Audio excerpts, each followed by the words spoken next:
जय मसीह की मन्ना चैनल में आप सबों का स्वागत है। कभी कभी हम जीवन में इतना निराश और हताश हो जाते हैं कि हम बिल्कुल टूट जाते हैं और असहाय महसूस करते हैं। क्या हम अपनी दुनिया से बाहर आकर दूसरों के बारे में भी सोचते हैं? हमारे आसपास अंधेरा है, निराशा है, लोग दबाए जाते हैं, सताए जाते हैं, अन्याय होता है और हम क्या करते हैं? चुप रहते? क्या कोई सच्चा विश्वासी यह सब देखकर चुप रह सकता है या उसको चुप रहना चाहिए? तो हमें क्या करना चाहिए? नेहमिया बताते हैं कि हमें क्या करना चाहिए।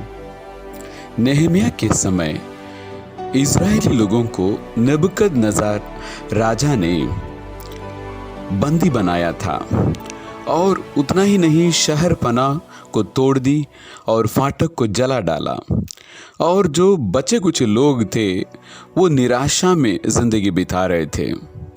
नेहमिया जो यरूशलेम से करीब 1000 मील दूर पर रहता था, जब उसको पता चला यरूशलेम के बारे में और लोगों के हालात के बारे में, पता है उसने क्या किया? वो बहुत दुखी हुआ, वो रोया। लेकिन उसके बाद उसने क्या किया? वो परमेश्वर के पास गया। क्या परमेश्वर ने उसकी पुकार सुनी? आइए इस वीडियो में देखते हैं नेहमिया एक सच्चा प्रार्थना योद्धा।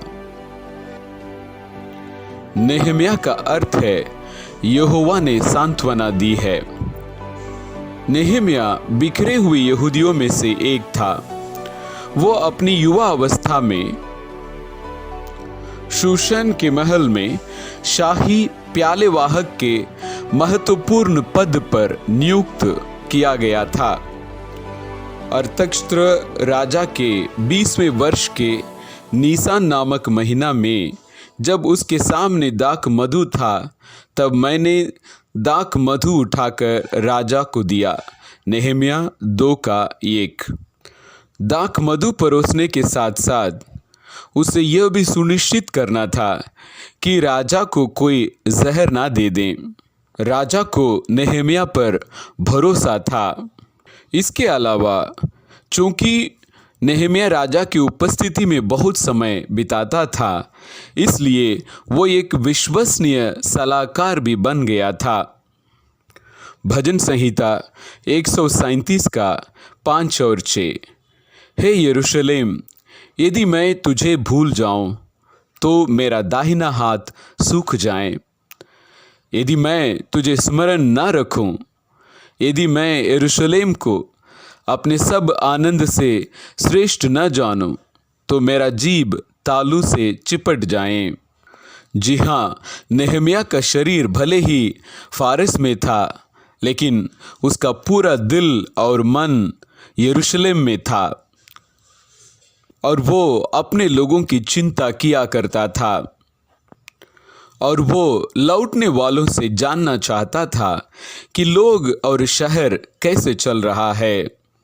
जो बचे हुए लोग बंधुआई से छूटकर उस प्रांत में रहते हैं, वे बड़ी दुर्दशा में पड़े हैं और उनकी निंदा होती है, क्योंकि यरूशलेम की शहर पनाह टूटी हुई और उसके फाटक जले हुए हैं। ये बातें सुनते ही मैं बैठकर रोने लगा और कुछ दिनों तक विलाप करता रहा और स्वर्ग के परमेश्वर के सम्मुख उपवास करता और यह कहकर प्रार्थना करता रहा। नेहमिया 1:3-4 वचन। यरूशलेम के हालात जानकर नेहमिया बहुत ही दुखी हुआ। 4 महीने तक प्रार्थना और उपवास करने के बाद नेहमिया राजा अरतक्षत्र के पास गया और दीवार के पुनर्निर्माण के लिए यरूशलेम लौटने का अनुरोध किया। क्या राजा ने उसका अनुरोध स्वीकार किया? क्या परमेश्वर ने उसकी प्रार्थना सुनी?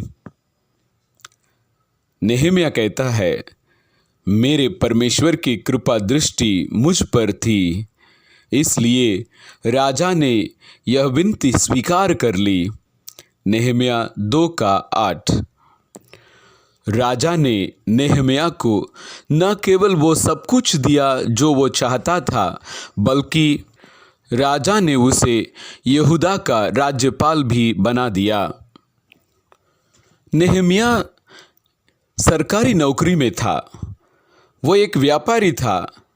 वो यरूशलेम का स्थानीय निवास भी नहीं था, बल्कि